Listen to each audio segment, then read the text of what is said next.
তো আচ্ছা, আজ আমরা যে নাইট্রোজেন চক্রটা পড়তে চলেছি, কারোর কেউ একটা বলো যে নাইট্রোজেন চক্র নামটা শুনে তোমার কি মনে হচ্ছে, কেন এরকম নাম, বা কি এটা যদি জিনিসটা কি তোমাকে ধরো কেউ জিজ্ঞেস করলো, কোনো ক্লাসের ছোট ছেলে, ধরো ক্লাস 2 এর ছেলে জিজ্ঞেস করলো, দাদা নাইট্রোজেন চক্র কি, বা দিদি নাইট্রোজেন চক্র কি, তুমি তাকে কি বলবে, এক কথায় কি বলবে? দেখি কার মনে কি আসে, একটু ভাবো। স্যার কি বললেন? আমার ভয়েস শোনা যাচ্ছে তো, ক্লিয়ার তো? হ্যাঁ স্যার, আমি শুনতে পাইনি। আচ্ছা, বললাম তোমাকে যদি কেউ, কোনো ছোট ছেলে জিজ্ঞেস করে যে দাদা দাদা নাইট্রোজেন চক্রটা কি, তুমি তাকে কি বলবে, এক কথায় কি বলবে? ছোট ছেলে, তাকে তো তুমি হাবি জাবি দুনিয়ার বোঝালে বুঝবে না, তাকে একটা ছোট্ট এমন জিনিস বলতে হবে যাতে তার বোধগম্য হয়। তো সেইটা একটা বলো। হ্যাঁ বলো। চক্রকারী নাইট্রোজেন, মানে যেমন জলচক্র হয় এরকম, মানে বাতাস থেকে। দেখো ঠিক ঠিক।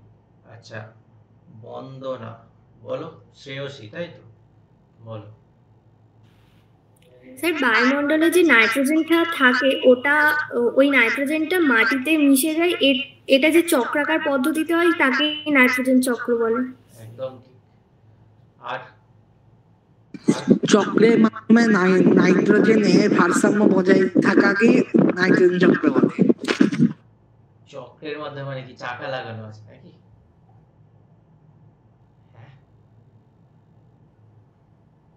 কি আরশিদ, সন্ধ্যা হয়েছে। আচ্ছা ঠিক আছে। আর আর কেউ? রোহিত আছো? রোহিত বলো। রোহিত, রুদ্র, সৌমদীপ। স্যার বলেই তো দিল, আর কি বলবো। আচ্ছা, তো দেখো মিরাজ জয়েন করেছে। যাই হোক, প্রথম কথা তাকে বোঝানোর, প্রথম কথা দেখবে চক্র মানে, চক্র মানে, চক্র মানে চাকা। তাহলে যে জিনিসটা চাকার মতো ঘুরছে, চাকা মানে কি, যে জিনিসটা এক জায়গা থেকে আবার সেখানেই এসে উপস্থিত হচ্ছে, মানে ঘুরে ফিরে সেই জায়গাতেই আসছে, ঠিক আছে, সেটাই চাকা, তাই না? তো সেরকম নাইট্রোজেন সাইকেল মানে কি, নাইট্রোজেন চক্র মানে নাইট্রোজেনটা ঘুরে ফিরে আবার এক জায়গায় আসছে, ব্যাস সোজা কথা। মানে নাইট্রোজেন তাহলে কোথায় থাকে? নাইট্রোজেন থাকে আমাদের বায়ুমণ্ডলে, বায়ুমণ্ডলে তো একটি গ্যাস নাইট্রোজেন। তাহলে বায়ুতে যে নাইট্রোজেন আছে সে ঘুরে ফিরে আবার বায়ুমণ্ডলেই ফিরে আসছে, এটাই হচ্ছে নাইট্রোজেন চক্র। ক্লিয়ার? তো এবারে কোথা থেকে ঘুরে ফিরে আসছে, এটাই হচ্ছে আমাদের কাছে প্রধান প্রশ্ন, ঠিক আছে? তো কোথায় থেকে ঘুরে ফিরে আসছে? প্রথমে নাইট্রোজেনটাকে আমাদের মাটিতে মিশতে হবে, ঠিক আছে? তাহলে আকাশ থেকে কোথায় মিশবে? একদম ডিরেক্ট মাটিতে। এবার সেই যেই মাটিতে মিশলো, মাটিতে মেশার পর সেই মাটি থেকে বিভিন্ন উদ্ভিদ বা প্রাণীতে সেটা ছড়িয়ে যাবে। এবার উদ্ভিদ বা প্রাণীতে কিভাবে ছড়াবে সেটা আমরা দেখব। এবার সেই উদ্ভিদ বা প্রাণী যখন মারা যাবে, সেইটাই আবার বিভিন্ন গ্যাসের মাধ্যমে বা বিভিন্ন প্রক্রিয়ায় আবার সেটা বায়ুমণ্ডলে ফিরে যাবে। সেটাই হচ্ছে প্রধানত চক্র। মানে বায়ুমণ্ডলের জিনিস মাটিতে মিশলো, মাটি থেকে আবার প্রাণী বা উদ্ভিদে ছড়িয়ে আবার সেই জিনিসটা পুনরায় ব্যাক করছে বায়ুমণ্ডলে। এই যে চক্রাকারে একই জিনিস ঘুরছে ঘুরছে ঘুরছে, এই একই জিনিস বারবার ঘুরে চলেছে বলে সেজন্য একে বলা হয় নাইট্রোজেন চক্র। তাহলে একটা জিনিস কি মাথায় আসে না, যে তাহলে একটা জিনিসই যখন বারবার ঘুরে চলেছে, নিশ্চয়ই তাহলে এর পরিমাণটা ফিক্সড, এর পরিমাণ কখনো বাড়ছেও না বা কমছেও না। তার মানে নিশ্চয়ই বায়ুমণ্ডলে নাইট্রোজেন পরিমাণ এমন আছে যেটা একটা নির্দিষ্ট অ্যামাউন্টের আছে, তাই না? ঠিক? তাহলে বায়ুমণ্ডলে নাইট্রোজেনের পরিমাণটা কত সেটা আগে আমাকে জানতে হবে, এস কনস্ট্যান্ট বা ধ্রুবক। তো বায়ুমণ্ডলে নাইট্রোজেনের পরিমাণ হচ্ছে 78%, অ্যাপ্রক্সিমেটলি 78%। ক্লিয়ার? তো এটা কিন্তু পরীক্ষায় আসে। তারপরে যদি জিজ্ঞেস করে এর থেকে বেশি, তাহলে এটা হচ্ছে সবথেকে বেশি পরিমাণে বায়ুমণ্ডলে থাকে। ওকে, তার থেকে একটু কম কি থাকে? আমরা তাহলে থাকে অক্সিজেন। ক্লিয়ার? তারপরে কে থাকে? তারপরে কার্বন ডাই অক্সাইড এবং বিভিন্ন রকম জলীয় বাষ্প টলীয় বাষ্প ইত্যাদি থাকে, ঠিক আছে? এইবারে যদি তোমাকে পরীক্ষায় প্রশ্ন দেয়, বা তোমাকে কেউ বাচ্চা ছেলে জিজ্ঞেস করলো যে দাদা আমরা তো অক্সিজেন ছাড়া বাঁচতে পারি না, তাহলে নাইট্রোজেন যে এত আছে, আমি এত নাইট্রোজেন নিয়ে আমার কি লাভ? অক্সিজেন যদি 78% থাকতো তাহলেই তো আমাদের ভালো হতো। ও নাইট্রোজেন আমি এত নিয়ে কি করব? কেন আছে নাইট্রোজেন বায়ুতে, বলো তো দেখি একটু। স্যার আমাদের একবার কেমিস্ট্রি স্যার এই নিয়ে একটা কথা বলেছিলেন, নাইট্রোজেন গ্যাস হচ্ছে মানে মেনলি ইনার্ট গ্যাস, মানে যেটা খুবই মানে ইনার্ট গ্যাস মানে যে সহজে অন্য গ্যাসের সঙ্গে বিক্রিয়া করে না, যদি নাইট্রোজেনের পরিমাণ যদি অক্সিজেনের পরিমাণ যদি হতো, তাহলে অক্সিজেন মানে তাহলে গা আমাদের পুড়ে পুড়ে মতন যেত, এইটুখানি শুনেছিলাম। সেটা তো ঠিকই কথা, কিন্তু ধরো একটা বাচ্চা ছেলে, তাকে তুমি এত কিছু পরিমাণটা বোঝাবে কি করে, তাই না? তো তাকে মেন জিনিস, সব জিনিস প্রথমে একদম গ্রাস রুট লেভেল থেকে বুঝতে হবে, একদম মানে ছোট্ট থেকে এবিসিডি থেকে যেমন শিখতে হবে প্রথমে ইংলিশ শিখতে গেলে, সেরকম ছোট্ট থেকে শিখতে হবে। প্রথমেই দেখো, ধরো আমি এই যে তোমাদের কাছে পড়াচ্ছি, ঠিক আছে, আমি যদি মাইকটা অফ করে দিই তোমরা শুনতে পাবে? Yes or no? পাবে না নিশ্চয়ই, পাবে না। তাহলে কেন পাবে না? আমি তো জোরে চেঁচাচ্ছি, তাহলে আমি তো জোরে, এত জোরে চেঁচাচ্ছি, তোমাদের বাড়িতে কেন পৌঁছাবে না? মাইকের কি দরকার? ঠিক আছে, কেন পৌঁছাচ্ছে না? তার কারণ নাইট্রোজেন। না হলে বিশ্ব ব্রহ্মাণ্ডে এত আওয়াজ হতো, এত আওয়াজ হতো, তোমার কান মাথা রাখতে পারতে না। ঠিক আছে, তাহলে সমস্ত আওয়াজগুলো, যে ধরো কোনো জায়গায় তোমার বাড়িতে আজকে গান শুনছো তুমি, ঠিক আছে, তাহলে যে আওয়াজটা তুমি গান শুনছো সেটা আর পাশের বাড়িতে শুনতে পাচ্ছে না, বা সেই পাড়ায় আর অন্য দু চারটে বাড়ি পর আর কেউ শুনতে পাচ্ছে না। কেন শুনতে পাচ্ছে না? কারণ বাড়িতে নাইট্রোজেনের উপস্থিতির জন্য শুনতে পাচ্ছে। ক্লিয়ার? তাহলে নাইট্রোজেন প্রধানত এই কাজটা করে। এটা একটা সিম্পল প্লাস সবথেকে ছোট্টতম কাজ। ক্লিয়ার? তারপরে তো অন্যগুলো আছেই। ওকে, এবারে চলো দেখো যে এই নাইট্রোজেন কিভাবে চক্রাকারে ঘুরছে। ওকে, এটা খুবই একটা সিম্পল চ্যাপ্টার, কিন্তু এখানে বিভিন্ন রকম ব্যাকটেরিয়া বা যেসব প্রাণীগুলোর নাম আছে সেগুলোর আমরা নাম বিভিন্ন সময় ভুলে যাই, বা কোনটা কোথায় কাজে লাগে মনে থাকে না। আমার নিজের মনে থাকতো না পার্সোনালি, তাই জন্য আমি পুরো জিনিসটাকে কটা 7-8টা ট্রিক্স দিয়ে পুরো মনে রেখেছি। ঠিক আছে, তাহলে সেইটা মনে রাখলে পুরো নাইট্রোজেন চক্র আমার মাথায় থাকবে। ঠিক আছে, আমার নিজের মনে থাকতো না তাই। তো দেখো, তো এসব তো বলার দরকার নেই। দেখো চলো সরাসরি আমরা পড়াশোনায় ফিরে আসি। তো এই চ্যাপ্টারটা আশা করি কারোর পড়া হয়নি এখনো পর্যন্ত। তো দেখো তোমাদের এই যে এক্ষুনি বললাম, পরিবেশের মধ্যে বায়ুমণ্ডলে 78.09% কি থাকে? নাইট্রোজেন থাকে। এটা বিভিন্ন ধরনের পরীক্ষাতে বিভিন্ন মানে বিভিন্ন বইতে বিভিন্ন ধরনের পার্সেন্টেজটা দেখতে পাবে। ঠিক আছে, কোথাও 77 দেখতে পাবে, ঠিক আছে, বিভিন্ন বইতে পাবে, কিন্তু এই 78.09টাকেই তোমরা মেনে চলো। ঠিক আছে, কারণ বেশিরভাগ জায়গায় দেখা গেছে এইটাই দিচ্ছে। ওকে, আর অক্সিজেনের পার্সেন্টেজ কত? 20.60%, আর কার্বন ডাই অক্সাইডের পার্সেন্টেজ হচ্ছে 0.04%। তার মানে কত কম কার্বন ডাই অক্সাইড আছে বুঝতে পারছো? তাতেই তোমার এত কষ্ট হচ্ছে, তাই না? ওকে, তাহলে নাইট্রোজেনের পরিমাণ 78.09 বা 08%, অক্সিজেন 20.60, কার্বন ডাই অক্সাইড 0.04। এটা একদম কণ্ঠস্থ করে রাখতে হবে। ঠিক আছে, যে পোরশন গুলো আমার ওই হাইলাইট করা আছে এগুলো ইম্পর্টেন্ট পোরশন। তো এখানে বলছে প্রথমে যে চক্রটা চলে, সেই যে টোটাল এই যে যত চক্র চলে, নাইট্রোজেন চক্র, ফসফরাস চক্র, অক্সিজেন চক্র, জল চক্র প্রভৃতি শত চক্র পৃথিবীতে চলে, এই সমস্ত চক্রকে আমরা কি চক্র নামে চিনি? আমরা করি কি? জৈব ভূ রাসায়নিক চক্র। তাহলে জৈব মানে কি? জৈব মানে যেটা জীবদেহে ঘটে বা জৈবিক ভাবে ঘটে। আর ভূ মানে কি? পৃথিবী। রাসায়নিক মানে রাসায়নিক পদার্থগুলো যেভাবে ঘটে। তাহলে দেখো কি বলছে, জৈব ভূ রাসায়নিক চক্র। জীব দেহে গঠনকারী মৌলগুলি, মানে আমাদের বডি গঠনকারী যেসব মৌল আছে, সেই মৌলগুলো যে বিশেষ চক্রাকার পদ্ধতিতে পরিবেশ থেকে জীবদেহে এবং জীবদেহ থেকে আবার পুনরায় পরিবেশে ফিরে এসে পরিবেশের মৌলগুলির মধ্যে সমতা বজায় রাখে, সেটাই হলো ভূ জৈব রাসায়নিক চক্র। তোমরা নিশ্চয়ই শুনেছো, একটা ধরো ওই যে হরপ্পা সভ্যতা আবিষ্কার হয়েছে, ঠিক আছে, বা ধরো কোনো একটা পুরনো, ধরো মাটি খুঁড়ে তুমি আজ তোমার বাড়ি করতে গিয়ে দেখলে মাটির নিচে একটা তুমি কঙ্কাল পেয়েছো। ঠিক আছে, এই যে কঙ্কালটা তুমি পেলে, তুমি কি সেটাকে বাড়িতে টাঙিয়ে রাখবে? টাঙিয়ে তো রাখবে না, তুমি সেটাকে পুলিশে ফোন করবে। পুলিশ কি করবে? আর্কিওলজিস্ট ডিপার্টমেন্টে ফোন করবে। ঠিক আছে, তারা আসবে, এসে কি করবে? তারা ওই কঙ্কালটা কিসের কঙ্কাল, তুমি যে ওই কঙ্কালটাকে মেরে পুঁতে দিয়েছো, নাকি ওটা বিগত কয়েক দশক ধরে রয়েছে সেখানে, সেটা তারা খোঁজার চেষ্টা করে। তার জন্য কঙ্কালটার বয়স কত, মানে কোন সময় ওটা মাটিতে পতিত হয়েছিল সেটা দেখবে। ঠিক আছে, তো তার জন্য কি করতে হয়? তার জন্য কার্বন 14 বলে একটা আইসোটোপ আছে। ঠিক আছে, কার্বনের একটা আইসোটোপ কার্বন 14, সেই আইসোটোপ দিয়ে চেক করা। এবারে কি করে চেক করা, এটা কখনো কারোর মাথায় এসছে? তোমরা হয়তো অনেকেই শুনেছো যে কার্বন 14 দিয়ে জীবাশ্মের বয়স বা কোনো পুরনো জিনিসের বয়স নির্ধারণ করা, কিন্তু কিভাবে করে, কিভাবে করে কেউ বলতে পারবে? কারোর কোনো আইডিয়া বা কিছু মাথায় আসছে? কার্বন ডেটিং প্রসেস, তো এটা কিভাবে ঘটে রুদ্র?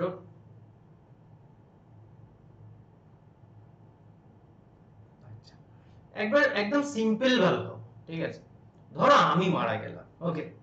তো ধরো আমি যখন মারা যাচ্ছি, তাহলে আমি কার্বন কি করছি, আমরা যখন আমরা শ্বাসকার্য চলছে আমরা অক্সিজেন নিচ্ছি আর কার্বন ডাই অক্সাইড ছাড়ছি। এবার যখন আমরা অক্সিজেন নিচ্ছি বলছি, কিন্তু এই যে আমি শ্বাস নিলাম, এর মধ্যে কি শুধু অক্সিজেনই গেল?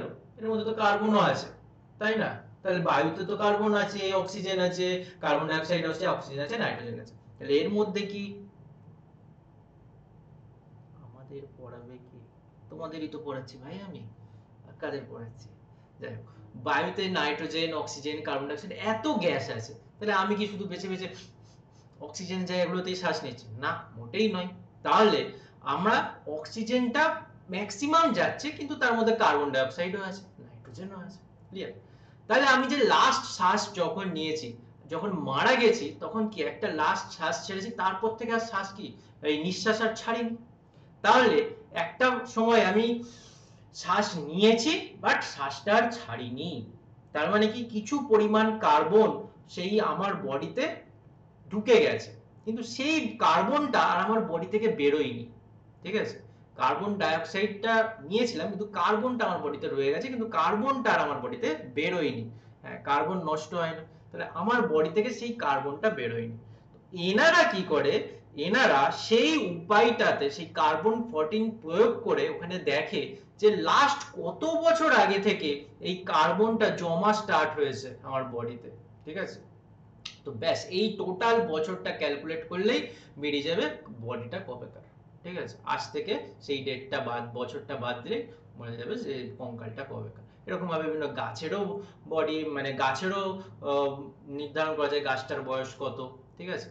তো এইভাবে আমরা নির্ধারণ করে থাকি। তাহলে কি এই যে বিভিন্ন রকম চক্র চলছে, মানে বিভিন্ন রকম মৌলগুলো দিয়ে আমাদের বডি গঠিত হয়েছে, সেই মৌলগুলো যদি বিভিন্ন উপায়ে পরিবেশে ফিরে না যেত, তাহলে তাদের পরিমাণ কি হতো, ক্রমশ কমে যেত। তাহলে একসময় দেখা যেত মৌল শূন্য হয়ে যেত, তাই না? তাহলে মৌল তো শূন্য হয় না, মৌলের পরিমাণ একটা ফিক্সড থাকে, ধ্রুবক থাকে। তাহলে এটা নিশ্চয়ই কোনো চক্রাকারে চলছে। তো দেখো, এই যে জৈব ভূ রাসায়নিক চক্র, এটাকে মেইনলি দুটো উপায়ে ভাগ করা যায়। একটা কি, একটা হচ্ছে গ্যাসীয় চক্র, আর একটা হচ্ছে পলল চক্র। একটা কি গ্যাসীয়, আর একটা পলল চক্র। ক্লিয়ার? আমি যেগুলো বলবো একটু কমেন্ট করার চেষ্টা করবে, ইন্টারঅ্যাক্ট হবে। এখন তো তুমি মুখে বলতে পারবে না। হ্যাঁ, এজ নির্ধারণ করা। ওকে, কি কি? গ্যাসীয় চক্র, পলল চক্র। তাহলে গ্যাসীয় মানে কি বোঝাচ্ছে? নিশ্চয়ই যেগুলো গ্যাসীয় উপাদান। ঠিক আছে? তো গ্যাসীয় উপাদানের মধ্যে কি কি পড়ছে? Carbon, oxygen, nitrogen. এই গ্যাসীয় উপাদানগুলো পরিবেশ ও জীবের মধ্যে যখন আবর্তিত হয় যে চক্রাকার পদ্ধতিতে, তাকে কি বলা হয়? গ্যাসীয় চক্র। পলল চক্র, পলল মানে কি? শিলা, পাললিক শিলা আমরা পড়েছি। তাহলে পলল মানে কি? শিলা। তাহলে শিলা মণ্ডলে যেসব মৌলগুলো যেমন সঞ্চিত থাকে এবং খুব ধীরে ধীরে পরিবেশ থেকে আবর্তিত হতে থাকে, তাকেই বলা হচ্ছে কি? পলল চক্র। যেমন সালফার, ফসফরাস। তোমাকে পরীক্ষায় এরকম প্রশ্ন দেবে যে বলে দিল কার্বন চক্রটা, তোমাদের আছে নাইট্রোজেনটা পরীক্ষাতে আছে, তোমাদের এই নাইট্রোজেনটা একটু শুধু পড়তে হয় যে নাইট্রোজেন চক্রটা জৈব ভূ রাসায়নিক চক্রের কোন চক্রের মধ্যে পড়ে। অপশন এ দিয়ে দেবে গ্যাসীয় চক্র, অপশন বি পলল চক্র, option C both A and B, নাকি অপশন ডি কোনোটাই নয়। তখন আমাদের উত্তর হয়ে যাবে কি? গ্যাসীয় চক্র। ওকে, গ্যাসিয়াস সাইকেল বা গ্যাসীয় চক্র। ক্লিয়ার? এতদূর ক্লিয়ার এই স্লাইডটা? বলো। ফার্স্ট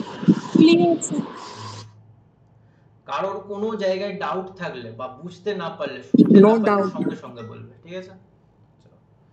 এবারে এসো, তাহলে আমাদের পরীক্ষা যেটা পড়তে হবে আমাদের, সেটা হচ্ছে নাইট্রোজেন চক্র। বাকি যে চক্রগুলো আছে, সালফার চক্র, তারপর অক্সিজেন চক্র, জল চক্র, এগুলো তোমরা গিয়ে পড়বে ক্লাস 11-এ। ঠিক আছে? তো চলো, তো নাইট্রোজেন চক্র মানে কি?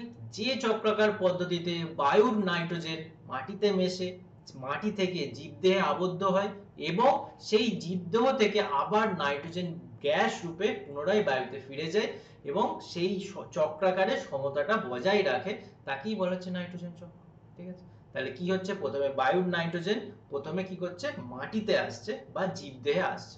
দেখো উপর থেকে যখন ধরো ক্যাচ তুমি নিচ্ছ, ক্রিকেট খেলছো, বল আসছে, তুমি একজন কেউ 6 মারার চেষ্টা করেছে কিন্তু বাউন্ডারি ক্রস করেনি, বলটা বাউন্ডারির মধ্যে পড়ছে, তাহলে উপর থেকে যখন আসছে তুমি তাকে ট্র্যাপ করতে হয়, তাই না, ক্যাচ নিতে হয়, তাই তো। তাহলে তোমারও বায়ুতে যে নাইট্রোজেন আছে সেটাকেও তোমার মধ্যে আগে নিতে হবে, ঠিক আছে, তারপরে তুমি সেটা আবার ছুড়ে দিয়ে দেবে, তাই তো, নাকি তুমি না নিয়েই তাকে দিয়ে দেবে, তুমি আগে ক্যাচ নেবে তারপরে বোলারকে আবার নেক্সট বল করার জন্য দেবে। তাহলে প্রথমে তোমার মধ্যে নিতে হবে, জীবদেহে বা তোমার মাটিতে এটাকে মিশতে হবে, তারপরে সেটা আবার পুনরায় কোথায় ছড়ে যাবে, বা সেটা নাইট্রোজেন রূপে গ্যাস রূপে বায়ুতে মিশবে। তো এই নাইট্রোজেন চক্র আমরা মেইনলি কটা পর্যায়ে পড়ে থাকি, দুটি পর্যায়ে আমরা পড়ে থাকি। কি কি, এই যে বললাম পরিবেশ থেকে নাইট্রোজেনটা প্রথমে জীবদেহে প্রবেশ করবে, সেই জীবদেহ থেকে নাইট্রোজেনটা আবার পরিবেশে প্রত্যাবর্তন করবে বা ফিরে যাবে। তাহলে পরিবেশ মানে বায়ু থেকে নাইট্রোজেন জীবদেহে ঢুকলো, আবার জীবদেহ থেকে নাইট্রোজেন পরিবেশে ফিরে গেল, ব্যাস এই দুটো উপায় হবে। ক্লিয়ার? চলো বলো এটা ক্লিয়ার কিনা।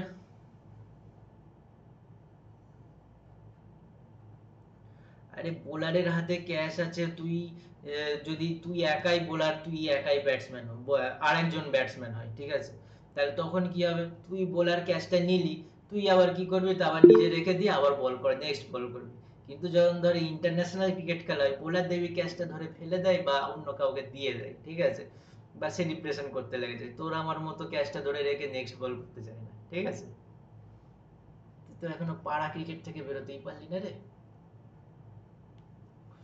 চল এটা একটা জাস্ট ছবি দেখো, আখের তুমি জয়েন থাকো, ঠিক আছে। মেন এতক্ষণ যেটা বলেছি সেটা হচ্ছে নাইট্রোজেন চক্র। নাইট্রোজেন চক্র মানে কি, নাইট্রোজেন চক্র হচ্ছে বায়ুর নাইট্রোজেন জীবদেহ বা মাটিতে মিশবে এবং সেখান থেকে আবার সেটা পুনরায় বায়ুতে ফিরে যাবে, এটাই হচ্ছে নাইট্রোজেন চক্র। এটা মেনলি দু উপায়ে হয়ে থাকে, এক প্রথমে জীবদেহ পরিবেশ থেকে জীবদেহে মিশছে এবং জীবদেহ থেকে 2 নম্বর আবার নাইট্রোজেন গ্যাস রূপে পরিবেশে মিশে যাচ্ছে। তো প্রথম যেটা উপায়, পরিবেশ থেকে নাইট্রোজেনটাকে জীবদেহে মিশতে হবে, তো তার মধ্যে প্রথম আবার দুটো ভাগ আছে। তাহলে পরিবেশ থেকে জীবদেহে নাইট্রোজেন মেশাটাকে আবার দু ভাগে ভাগ করা যায়। এক হচ্ছে নাইট্রোজেন ফিক্সেশন, মানে সেটাকে ফিক্সড করতে হবে বা সেটাকে ট্র্যাপ করতে হবে, ঠিক আছে, মানে মাটিতে মিশতে হবে, বায়ুর নাইট্রোজেনকে মাটিতে মিশতে হবে, ঠিক আছে। দ্বিতীয় উপায় হচ্ছে সেই নাইট্রোজেনটাকে, মাটির নাইট্রোজেনটাকে জীবের বডির মধ্যে নিতে হবে, ঠিক আছে। তাহলে প্রথম উপায় বায়ুর নাইট্রোজেনকে মাটিতে মিশতে হবে, যেটাকে আমরা কি বলে থাকি, নাইট্রোজেন স্থিতিকরণ বা নাইট্রোজেন আবদ্ধকরণ বা নাইট্রোজেন ফিক্সেশন, এতগুলো নামে চিনি। তাহলে বায়ুর নাইট্রোজেন মাটিতে মিশছে, এটা কি কি, নাইট্রোজেন ফিক্সেশন, নাইট্রোজেন আবদ্ধকরণ, নাইট্রোজেন স্থিতিকরণ, এতগুলো নামে চিনি। সেই মাটির নাইট্রোজেন আবার যখন জীবদেহে প্রবেশ করছে সেটাকে আমরা কি নামে চিনি, সেটাকে বলি নাইট্রোজেন আত্তীকরণ। কি নামে চিনি, নাইট্রোজেন আত্তীকরণ বা অ্যাসিমিলেশন।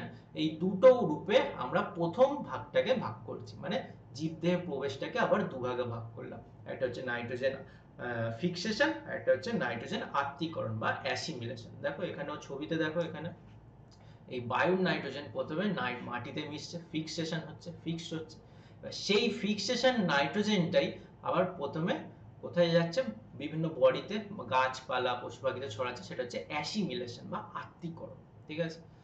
তো এবার এরা যখন মারা যাবে এখান থেকে আবার নাইট্রোজেন ডিনাইট্রিফিকেশন পদ্ধতিতে আবার পুনরায় সেটা ফিরে যাবে। ওকে, তো দেখো তাহলে নাইট্রোজেন ফিক্সেশন কাকে বলে, যে প্রক্রিয়ায় বায়ুর নাইট্রোজেন গ্যাস নাইট্রেট লবণে পরিণত হয়ে মাটিতে নাইট্রোজেন যৌগের পরিমাণকে বৃদ্ধি করে। তাহলে নাইট্রোজেন গ্যাসটা কি লবণে পরিণত হয়, নাইট্রেট লবণ, ডাইরেক্ট নাইট্রোজেনে মিশে যায় না, ঠিক আছে, মাটিতে। তাহলে নাইট্রেট লবণে পরিণত হয়ে মাটিতে নাইট্রোজেন যৌগের পরিমাণকে বাড়ায়। নাইট্রোজেনের যেসব যৌগগুলো আছে, যেমন ধরো nitric oxide, nitric acid, nitrous acid ইত্যাদি যৌগগুলোর তোমার পরিমাণ বৃদ্ধি করে, তাকেই বলা হচ্ছে নাইট্রোজেন। মোট কথা বায়ুর নাইট্রোজেন নাইট্রেট রূপে মাটিতে মেশে, বায়ুর নাইট্রোজেন কি রূপে মাটিতে মেশে?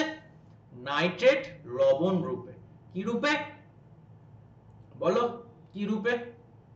নাইট্রেট লবণ রূপে। নাইট্রেট লবণ রূপে। নাইট্রেটকে আমরা সংকেত কি NO3 নামে চিনি, ঠিক আছে?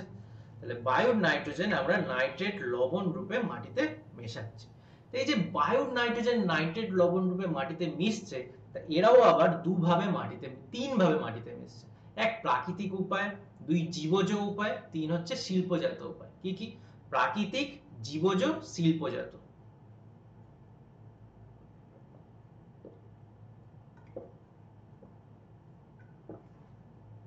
চলো কি কি উপায়? প্রাকৃতিক উপায়, দুই হচ্ছে জীবজ উপায়, তিন হচ্ছে শিল্পজাত উপায়। তো প্রাকৃতিক মানে কি? যেটা ন্যাচারালি হচ্ছে, ঠিক আছে, প্রকৃতি ঘটাচ্ছে। জীবজ উপায় মানে জীবের মধ্যে এমন কিছু ব্যাকটেরিয়া বা কেউ আছে তারা ঘটাচ্ছে।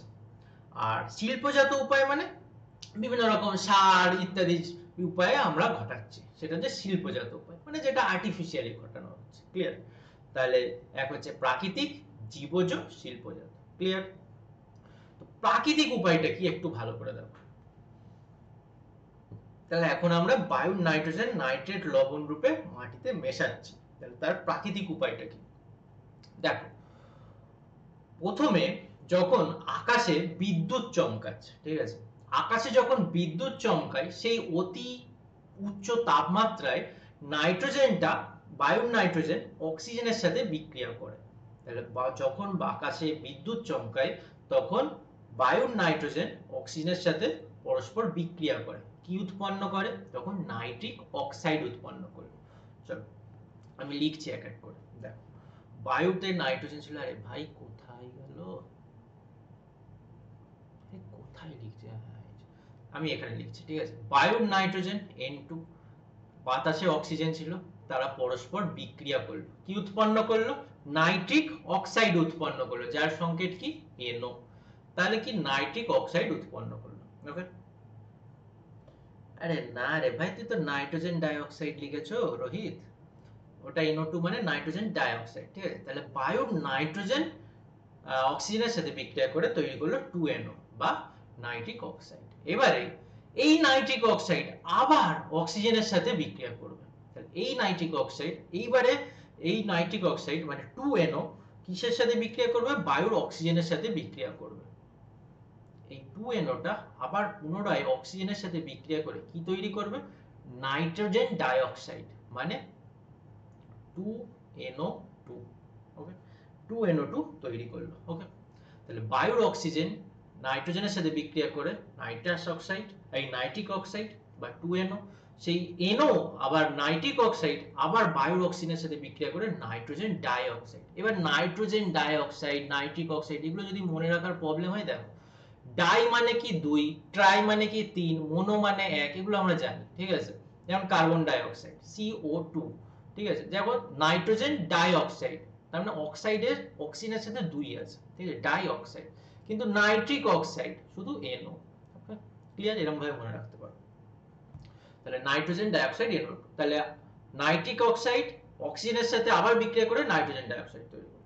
আবার এই নাইট্রোজেন ডাই অক্সাইড কার সাথে বিক্রিয়া করবে? যে বৃষ্টি হচ্ছে, বাজ পড়লো, যে বৃষ্টি হবে এবার মেঘ থেকে, সেই বৃষ্টির জলের সাথে বিক্রিয়া করবে, মানে H2O এর সাথে বিক্রিয়া করে কি তৈরি করবে?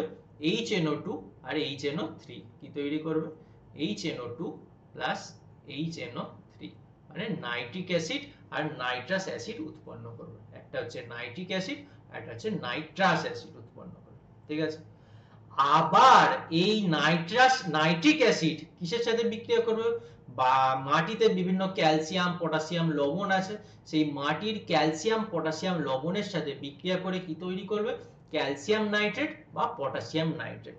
ক্যালসিয়াম নাইট্রেট বা পটাশিয়াম নাইট্রেট, ক্যালসিয়াম নাইট্রেটের সংকেত হচ্ছে CaNO3(2).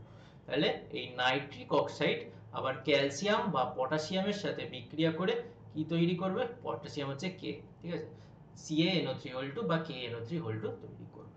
ক্লিয়ার এতদূর? এই ক্যালসিয়াম বা পটাশিয়াম অক্সাইড উৎপন্ন করবে, যেটাই উদ্ভিদ সহজে মূল দ্বারা গ্রহণ করবে। তাহলে মাটিতে মোট কথা মিশে গেল এবং উদ্ভিদ এবার সেটাকে গ্রহণ করবে। তাহলে প্রাকৃতিক উপায়ে জীবের মধ্যে ঢুকে গেল। তাহলে প্রথমে কি হলো দেখো, বায়ুতে নাইট্রোজেন ছিল, অক্সিজেনও ছিল, বাজ পড়ছে, বলে দিচ্ছে, রিক্যাপ করে দিচ্ছে, তোমার বৃষ্টি হচ্ছে, ঠিক আছে, বিদ্যুৎ চমকাচ্ছে, বিদ্যুৎ যখন চমকাচ্ছে বায়ুর নাইট্রোজেন আর অক্সিজেন দুজন বিক্রিয়া করলো, বিক্রিয়া করে তৈরি করলো নাইট্রিক অক্সাইড বা NO। এই নাইট্রিক অক্সাইড পুনরায় বায়ুতে যে অক্সিজেন ছিল তার সাথে আবার বিক্রিয়া করলো, তাহলে NO এর সাথে আবার O2 এর বিক্রিয়া কি তৈরি হলো, 2NO2 বা নাইট্রোজেন ডাইঅক্সাইড তৈরি করলো, নাইট্রিক অক্সাইড আবার পুনরায় অক্সিজেনের সাথে বিক্রিয়া করে নাইট্রোজেন ডাইঅক্সাইড তৈরি করলো। আবার এই নাইট্রোজেন ডাইঅক্সাইড এবারে বৃষ্টির জলের সাথে বিক্রিয়া করলো, করে তৈরি করলো নাইট্রাস অক্সাইড বা নাইট্রাস অ্যাসিড বা নাইট্রিক অ্যাসিড, নাইট্রাস অ্যাসিড বা নাইট্রিক অ্যাসিড, ঠিক আছে। এই নাইট্রিক অ্যাসিড মাটিতে বিভিন্ন ক্যালসিয়াম বা পটাশিয়ামের লবণ আছে তার সাথে বিক্রিয়া করে ক্যালসিয়াম নাইট্রেট বা পটাশিয়াম নাইট্রেট উৎপন্ন করলো, যেটা এবারে আমাদের মাটিতে মধ্যে থাকা বিভিন্ন রকম উদ্ভিদ বা গাছগুলো তার মূলের মাধ্যমে সে মানে উদ্ভিদে গ্রহণ করে নিতে পারবে, মানে মূলটা নিলেই তো উদ্ভিদের মধ্যে চলে যাবে, ব্যাস আমাদের উদ্ভিদের মধ্যে প্রাকৃতিক উপায়ে নাইট্রোজেনটা ঢুকে গেল, বাতাসের নাইট্রোজেন পুরো গাছে চলে গেল, এটা পুরো প্রাকৃতিক উপায়, মানে এখানে কোনো মানুষের হাতই নেই বা কারোর কোনো হাত নেই, পুরো বৃষ্টি মেঘ চমকালো, ব্যাস মাটিতে চলে গেল, ক্লিয়ার, আচ্ছা প্রাকৃতিক উপায়। তাহলে প্রথমে হলো নাইট্রিক অক্সাইড, তারপরে হলো নাইট্রোজেন ডাইঅক্সাইড, তারপরে হলো নাইট্রাস অ্যাসিড বা নাইট্রিক অ্যাসিড, তারপরে আবার তৈরি হলো ক্যালসিয়াম বা পটাশিয়াম নাইট্রেটে পরিণত, ওকে। এইবারে আসছে যেটা মেন গোলমেলে জায়গা, সেটা হচ্ছে জীবজ উপায়। জীবজ উপায়ে কি কিভাবে ঘটে দেখো, জীবজ উপায়ের মধ্যে বলছে বিভিন্ন প্রোক্যারিওটিক জীব, প্রোক্যারিওটিক মানে আমরা কি জানি, যারা অনেক পুরানো, আর ইউক্যারিওটিক মানে যারা নতুন, ঠিক আছে, যারা একটু বডিটা জটিল, তো তারা হচ্ছে প্রোক্যারিওটিক কোষ, ইউক্যারিওটিক কোষ আমরা পড়েছি, এখন আমরা কোষের মধ্যে ঢুকছি না। দেখো যেসব প্রোক্যারিওটিক জীব যেমন ব্যাকটেরিয়া, সায়ানোব্যাকটেরিয়া বা নীলাভ সবুজ শৈবাল যাকে নামে চিনি, তারা দেহকোষে উপস্থিত নাইট্রোজিনেজ, এখানে একটা ব্যাকেট, তারা দেহকোষে উপস্থিত বিভিন্ন উৎসেচকের সহায়তায় বায়ুর গ্যাসীয় নাইট্রোজেনকে গ্রহণ করে কিসে পরিণত করে, অ্যামোনিয়াম ও নাইট্রেটের লবণে পরিণত করে। আমরা কি পড়েছিলাম নাইট্রোজেন আবদ্ধকরণে, নাইট্রোজেন গ্যাস মোট কথা নাইট্রেট লবণে পরিণত হতে হবে তবে সে মিশবে মাটিতে। তাহলে এই যে দেখো এখানেও নাইট্রেটে পরিণত হয়েছিল, ক্যালসিয়াম বা পটাশিয়াম নাইট্রেট মাটিতে মিশেছিল, তাহলে এখানেও জীবের মধ্যে ডাইরেক্ট ঢুকতে গেলে তাহলে তাকেও নাইট্রেট লবণে পরিণত হতেই হবে, তার সাথে সাথে অ্যামোনিয়াম লবণেও পরিণত হতে হবে, এই দুটো লবণে পরিণত হলে ডিরেক্ট মানে জীবের মধ্যে প্রবেশ করবে। তো দেখো কি কিভাবে ঘটে, প্রথমে বলছে প্রোক্যারিওটিক যে ব্যাকটেরিয়া সেটা হচ্ছে সায়ানোব্যাকটেরিয়া বা যাকে নীলাভ সবুজ শৈবাল বলা হয়, ঠিক আছে, বা এটাকে আমরা ব্লু গ্রিন অ্যালগি নামেও চিনি, কি নামে চিনি, ব্লু গ্রিন অ্যালগি, ওকে, ব্লু গ্রিন অ্যালগি নামে চিনি। তাহলে সায়ানোব্যাকটেরিয়া বা বিভিন্ন নীলাভ সবুজ শৈবাল এরাও ওই নাইট্রোজিনেজ উৎসেচকের মাধ্যমে ডাইরেক্ট নাইট্রোজেনকে, বাতাসের নাইট্রোজেনকে নাইট্রেট লবণে পরিণত করে, কিসে পরিণত করে, নাইট্রেট লবণে পরিণত করে। কারা কারা এই ব্লু গ্রিন অ্যালগি বা সায়ানোব্যাকটেরিয়া কারা কারা, যেমন অ্যানাবিনা, নস্টক, অসিলেটোরিয়া, এরা ডাইরেক্ট নাইট্রোজেনকে আবদ্ধ করে নাইট্রেট লবণে পরিণত করে, ওকে। আচ্ছা দাঁড়াও, এখানে কারা কারা করে সেটা মনে রাখার একটা ট্রিক্স আছে, যেমন নীলাভ সবুজ শৈবাল করে, স্বাধীনজীবী বায়োজীবী ব্যাকটেরিয়া তারা করে, আর কিছু মিথজীবী ব্যাকটেরিয়া করে। তো এটা মনে রাখার ট্রিক্স হচ্ছে নিষাদি, ওকে। আচ্ছা আমি একটা জায়গায় শুধু ট্রিক্স গুলো লিখছি, ঠিক আছে, কি নিষাদি, কারো ধরো কোনো দিদি আছে যার নাম নিশা, ঠিক আছে, নিষাদি, তাহলে নি থেকে নীলাভ সবুজ শৈবাল, সা থেকে স্বাধীনজীবী ব্যাকটেরিয়া, দি থেকে হচ্ছে তোমার না না নিশা দি না, সরি,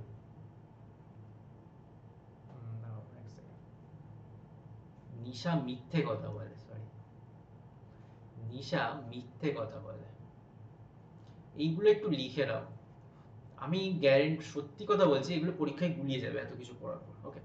নিশা মিথ্যে কথা বলে, নি থেকে হচ্ছে নীলাভ সবুজ শৈবাল, সা থেকে হচ্ছে স্বাধীনজীবী ব্যাকটেরিয়া, মিথ্যে থেকে মিথজীবী ব্যাকটেরিয়া, ওকে। তাহলে নীলাভ সবুজ শৈবাল, স্বাধীনজীবী ব্যাকটেরিয়া, মিথজীবী ব্যাকটেরিয়া, এরা জীবজ উপায়ে নাইট্রোজেনকে আবদ্ধ করে কোথায়, তাদের বডির মধ্যে, পুরো ডিরেক্টলি ক্যাপচার করে। কি? নিশা মিথ্যে কথা বলে, নিশা মিথ্যে কথা বলে। নিশা কেউ কোনো মেয়ের নাম, সে হচ্ছে নীলাভ সবুজ শৈবাল, স্বাধীনজীবী ব্যাকটেরিয়া, মিথজীবী ব্যাকটেরিয়া। ওকে, তো নীলাভ সবুজ শৈবাল কারা কারা? যারা ডাইরেক্ট নাইট্রোজেনকে নাইট্রেটে পরিণত করে, তারা হচ্ছে অ্যানাবিনা, নস্টক আর অসিলেটর। এটা মনে রাখার একটা ট্রিক্স, সেটা হচ্ছে নীল নিশা মিথ্যে কথা বলে। কেন রে ডিসি, তোর কেউ আছে নাকি? নীল সবুজ বলগুলো, নীল সবুজ বলগুলো অস্ট্রেলিয়া থেকে আনবি। ওকে, অস্ট্রেলিয়া থেকে আনবি। নিশা মিথ্যে কথা বলে, এইটা আরেকবার বলুন স্যার। নিশা মিথ্যে কথা বলে, তার মধ্যে নি থেকে হচ্ছে নীলাভ সবুজ শৈবাল, সা থেকে স্বাধীনজীবী ব্যাকটেরিয়া, আর মিথ্যে থেকে মিথজীবী ব্যাকটেরিয়া। এই তিনজন ব্যাকটেরিয়া বা শৈবাল এরা হচ্ছে কি করে, এরা তোমার জীবজ উপায়ে ডিরেক্ট বাতাসের নাইট্রোজেনকে নাইট্রেট লবণে পরিণত করে নিজের বডির মধ্যে ক্যাপচার করে, বা তোমার নাইট্রোজেন ফিক্সেশন পদ্ধতিটা করে। ঠিক আছে, তাহলে নীল সবুজ বলগুলো অস্ট্রেলিয়া থেকে আনবি আর নষ্ট হবে, আর কি হবে? নষ্ট হবে। তাহলে নীল সবুজ বলগুলো অস্ট্রেলিয়া থেকে আনবি আর নষ্ট হবে। নীল সবুজ বল থেকে কি? নীল থেকে হচ্ছে নীলাভ সবুজ শৈবাল। ঠিক আছে, নীল সবুজ থেকে নীলাভ সবুজ শৈবাল। ওকে, নীলাভ সবুজ শৈবাল বল থেকে বাল শৈবাল। ঠিক আছে, নীলাভ সবুজ শৈবাল গুলো অস্ট্রেলিয়া থেকে আনবি। অস্ট্রেলিয়া মানে অসিলেটরিয়া, অস্ট্রেলিয়া মানে অসিলেটরিয়া থেকে আনবি। আনবি থেকে হচ্ছে অ্যানাবিনা, আর নষ্ট হবে মানে হচ্ছে নষ্ট। ব্যাস, তাহলে প্রথম আমরা ট্রিক্স কি পড়লাম? নিশা মিথ্যে কথা বলে। 2 নম্বর ট্রিক্স, নীল সবুজ বলগুলো অস্ট্রেলিয়া থেকে আনবি আর নষ্ট হবে, মানে নীলাভ সবুজ শৈবাল অস্ট্রেলিয়া থেকে মানে অ্যাসিলেটোরিয়া, আনবি মানে অ্যানাবিনা, আর নষ্ট মানে নষ্ট। তাহলে অ্যাসিলেটোরিয়া, অ্যানাবিনা, নষ্ট, এটা হচ্ছে নীলাভ সবুজ শৈবালের ভাগ। তারা হচ্ছে করে থাকে নাইট্রোজেন ফিক্সেশন। ক্লিয়ার? তাহলে কি কি? নিশা মিথ্যে কথা বলে মানে নীলাভ সবুজ শৈবাল করে, আর কে কে করে? স্বাধীনজীবী ব্যাকটেরিয়া করে, আর মিথজীবী ব্যাকটেরিয়া করে। নীলাভ সবুজ শৈবালের মধ্যে কারা কারা আছে? অ্যানাবিনা, যেমন অসিলেটোরিয়া, অ্যানাবিনা, নষ্ট। ক্লিয়ার এতদূর? ক্লিয়ার? হ্যাঁ স্যার। নেক্সট হচ্ছে স্বাধীনজীবী বা বায়োজীবী ব্যাকটেরিয়া। স্বাধীনজীবী বা বায়োজীবী ব্যাকটেরিয়া কারা কারা? তারা হচ্ছে অ্যাজোটোব্যাক্টর, ডার্কসিয়া, ক্লস্ট্রিডিয়াম। এরাও নাইট্রোজেনকে ডাইরেক্ট নাইট্রোজেন রূপে মাটিতে যুক্ত করে। ঠিক আছে, তাহলে এর ট্রিক্স কি দেখো।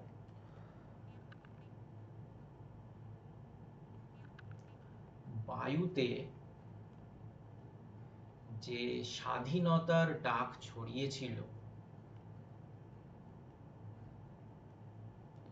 বায়ুতে যে স্বাধীনতার ডাক ছড়িয়েছিল তা আজও কষ্টদায়ক।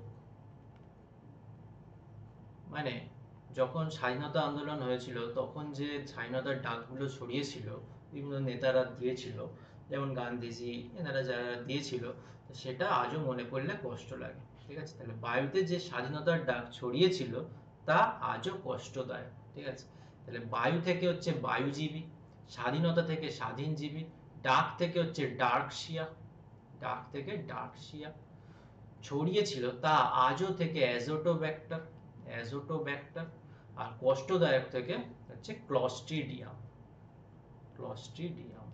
ওকে, তাহলে কি?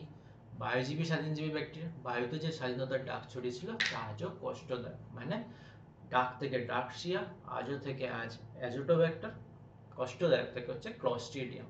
তাহলে আমরা দেখো আরেকবার বলছি, নিষাদি কি কি জীবযোগ মানে ব্যাকটেরিয়াগুলোর নাম? নিষাদি, নিশা মিথ্যে কথা বলে, মানে নি থেকে নীলাভ সবুজ শৈবাল, সা থেকে স্বাধীনজীবী ব্যাকটেরিয়া, মিথ্যে থেকে মিথজীবী ব্যাকটেরিয়া। নীলাভ সবুজ শৈবালগুলোর নাম কি? নীল সবুজ বলগুলো অস্ট্রেলিয়া থেকে আনবি আর নষ্ট হবে। নীল সবুজ মানে নীলাভ সবুজ শৈবাল, বলগুলো অস্ট্রেলিয়া থেকে মানে অ্যাসিলেটোরিয়া, আনবি থেকে অ্যানাবিনা, নষ্ট থেকে নষ্টক, ঠিক আছে। আর স্বাধীনজীবী ব্যাকটেরিয়া বায়ুজীবী ব্যাকটেরিয়া ট্রিক্স হচ্ছে বায়ুতে যে স্বাধীনতার ডাক ছড়িয়েছিল তা আজও কষ্টদায়ক। বায়ু থেকে আর স্বাধীনতা থেকে বায়ুজীবী স্বাধীনজীবী ব্যাকটেরিয়া, ডাক থেকে ডাকশিয়া, আজও থেকে অ্যাজোটোব্যাক্টর, কষ্টদায়ক থেকে হচ্ছে ক্লস্ট্রিডিয়াম। ক্লিয়ার? বায়ু থেকে কিসে? বায়ু থেকে বায়ুজীবী, এই যে বায়ুজীবী, স্বাধীনতা থেকে স্বাধীনজীবী, এই যে। ওকে, তাহলে বায়ুজীবী স্বাধীনজীবী ব্যাকটেরিয়া। নেক্সট আছে কি, তাহলে নিশা মিথ্যা কথা বলে, তাহলে মিথজীবী ব্যাকটেরিয়াটা পড়াবে কি? তাহলে মিথজীবী ব্যাকটেরিয়াটা কি, এটা একটুখানি ব্যাপার।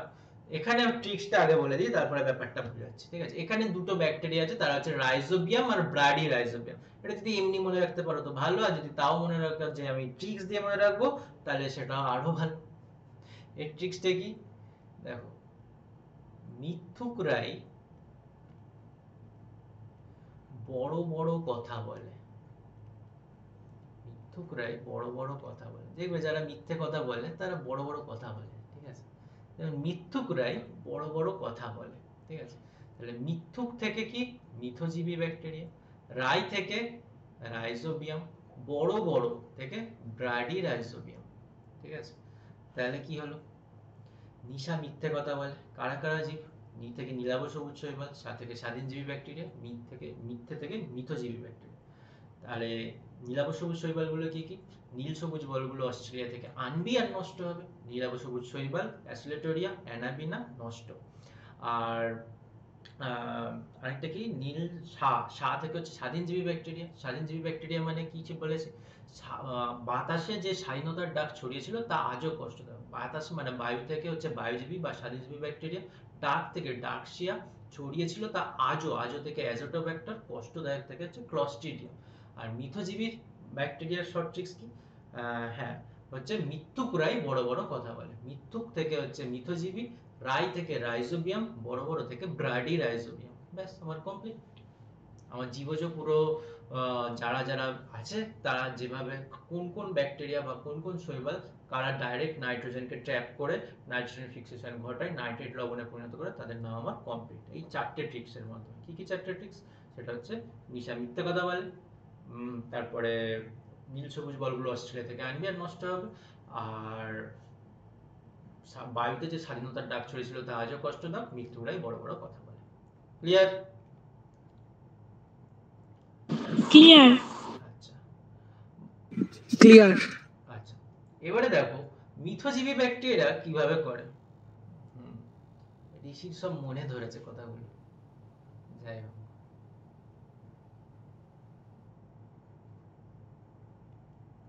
দেখো, বিভিন্ন সিম্বগোত্রীয় যেসব উদ্ভিদ আছে তাদের মূলে বসবাসকারী ব্যাকটেরিয়া রাইজোবিয়াম ও ব্রাডি রাইজোবিয়াম, এরা অক্সিজেন বিহীন পরিবেশে নাইট্রোজিনেজ উৎসেচকের সহায়তায় বায়ুর গ্যাসীয় নাইট্রোজেনকে অ্যামোনিয়ায় পরিণত করে, যা কিছুটা উদ্ভিদ গ্রহণ করে অ্যামাইনো অ্যাসিড তথা প্রোটিন উৎপন্ন করে ও বাকিটা মাটিতে মিশে গিয়ে নাইট্রোজেন যৌগের পরিমাণ বৃদ্ধি করে। মানে বিভিন্ন সিম্বগোত্রীয় যেসব উদ্ভিদগুলো আছে তাদের মধ্যে যেসব ব্যাকটেরিয়াগুলো আছে তার হচ্ছে রাইজোবিয়াম আর হচ্ছে ব্রাডি রাইজোবিয়াম, এরা অক্সিজেন বিহীন পরিবেশ সৃষ্টি করে এবং তার সাথে নাইট্রোজিনেজ উৎসেচক কাজে লাগিয়ে বায়ু নাইট্রোজেনকে অ্যামাইনো অ্যাসিডে পরিণত করে এবং সেটাকে নাইট্রোজেন রূপে মাটিতে মিশিয়ে দেয়। ক্লিয়ার?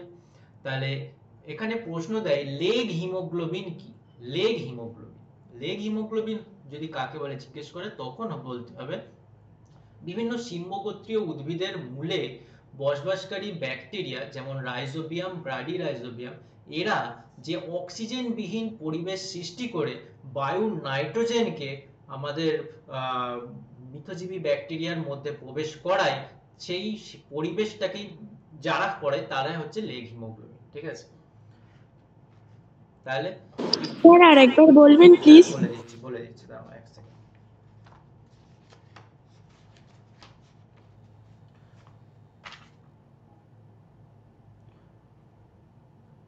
হ্যাঁ, সিম্বগোত্রীয় উদ্ভিদের মূলে বসবাসকারী যেসব ব্যাকটেরিয়া অক্সিজেন বিহীন পরিবেশ তৈরি করতে সাহায্য করে তাদেরকে লেগ হিমোগ্লোবিন বলা হয়।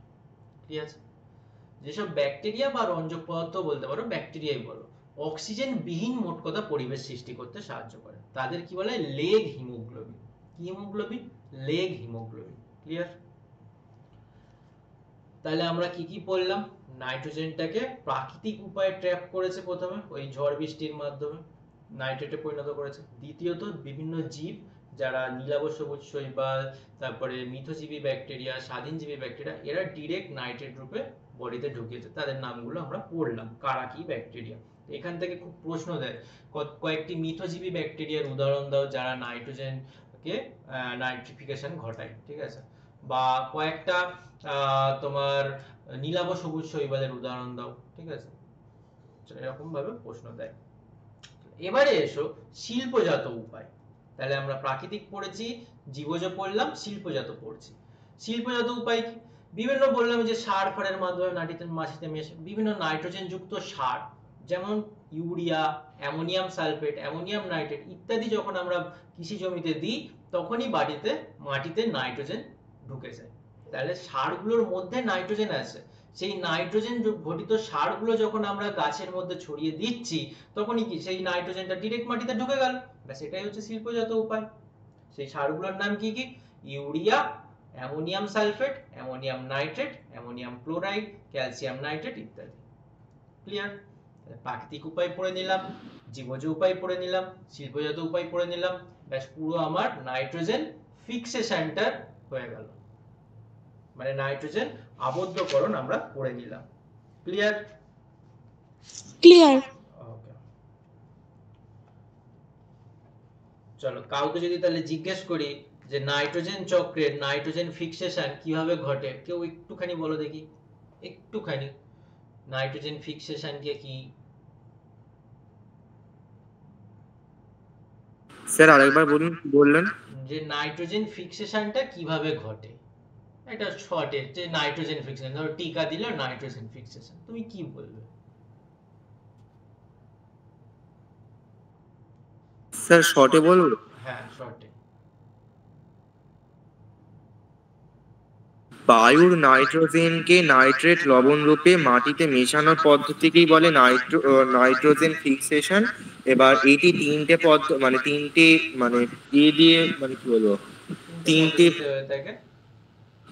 হ্যাঁ করা হয়ে থাকে। একটা হচ্ছে প্রাকৃতিক, জীবজ আর শিল্পজাত। প্রাকৃতিক হচ্ছে প্রথমে বজ্র বিদ্যুতের সময় নাইট্রোজেন গ্যাস অক্সিজেন গ্যাসের সঙ্গে আর জীবজতে হচ্ছে তিনটে ব্যাকটেরিয়া করে থাকে, সায়ানো ব্যাকটেরিয়া, মিথজীবী ব্যাকটেরিয়া, স্বাধীনজীবী ব্যাকটেরিয়া।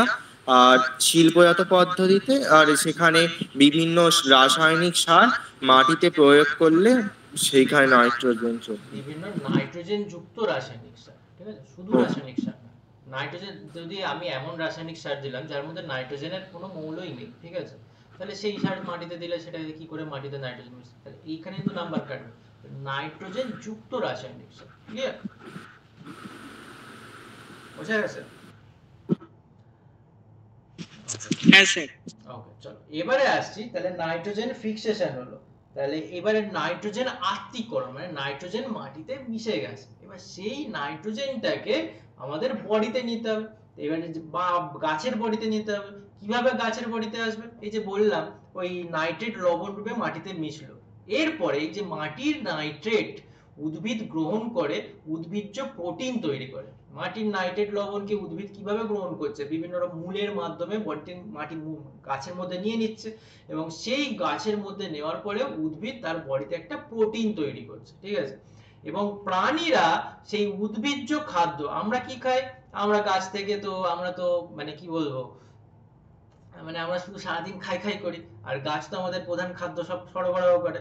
তো আমরা গাছ থেকে আম, জাম বিভিন্ন রকম খাচ্ছি। তো এর ফলে সেই প্রোটিনগুলো উদ্ভিজ্জ খাদ্যের গ্রহণের মাধ্যমে প্রাণীজ প্রোটিনে পরিণত হয়ে যায়। প্রাণীরা যখন খায় সেই উদ্ভিজ্জ প্রোটিন, তো প্রাণীজ প্রোটিনে তৈরি হয়ে যায়। এইবারে যখন জীবের বায়োমাস তথা জীববরে নাইট্রোজেনের পরিমাণ সঞ্চয় করে। তাহলে এবারে জীবের মধ্যে মোট কথা সেই বায়ু নাইট্রোজেন প্রবেশ করে গেল। এই পদ্ধতিকেই বলা হচ্ছে নাইট্রোজেন আত্তীকরণ বা নাইট্রোজেন অ্যাসিমিলেশন। অ্যাসিমিলেশন টার্মটা তোমরা যদি আগে না শুনে থাকো এটা শুনে রাখো, কারণ এটা পরীক্ষায় অনেক সময় দিয়ে থাকে যে নাইট্রোজেন ফিক্সেশন যেমন ইংলিশ টার্ম নাইট্রোজেন আবদ্ধকরণ, সেরকম নাইট্রোজেন আত্তীকরণের ইংলিশ টার্ম হচ্ছে নাইট্রোজেন অ্যাসিমিলেশন। ঠিক আছে, অ্যাসিমিলেশন মানে আত্তীকরণ, আত্তীকরণ মানে বডিতে নেওয়া, ঠিক আছে, গ্রহণ করা সোজা কথা। তাহলে মাটির নাইট্রোজেন উদ্ভিদে গেল, সেই উদ্ভিদ প্রোটিন তৈরি করলো, উদ্ভিজ্জ প্রোটিন, সে তার ফলের মধ্যে সেই প্রোটিনগুলো পাঠিয়ে দিল, এবং মানুষ বা বিভিন্ন প্রাণী তারা সেই উদ্ভিদকে খাদ্য হিসেবে খেলো বা সেই ফলগুলো খেলো এবং মানুষের মধ্যে সেটা ঢুকে গেল এবং মানুষের মধ্যে যে প্রাণীজ প্রোটিন রূপে এবার নাইট্রোজেনটা সঞ্চিত রইল। এটাই হচ্ছে নাইট্রোজেন আবদ্ধকরণ বা নাইট্রোজেন অ্যাসিমিলেশন। তাহলে বায়ুর নাইট্রোজেন মাটিতে মিশলো, মাটি থেকে আবার প্রাণী বা উদ্ভিদের মধ্যে ছড়িয়ে গেল। এই তাহলে এতগুলো প্রসেস হয়ে গেল। এবারে আমরা কি দেখব, মাটি প্রাণী থেকে বা উদ্ভিদ থেকে নাইট্রোজেনটা পুনরায় আবার ব্যাক করবে কোথায়, এবারে ফিরে যেতে হবে বায়ুতে। এই প্রসেসটা এবার আমরা দেখব। তাহলে আমরা নাইট্রোজেন ফিক্সেশন, নাইট্রোজেন অ্যাসিমিলেশন পড়লাম। ক্লিয়ার এতদূর? হ্যাঁ স্যার। এবারে দেখব যে জীবদেহ থেকে নাইট্রোজেন পরিবেশে প্রত্যাবর্তন। ওকে, আচ্ছা, কারোর বুঝতে কোনো অসুবিধা আছে এতক্ষণ পর্যন্ত? No sir. ওকে, ঠিক আছে, চলো বলো সৌমদি।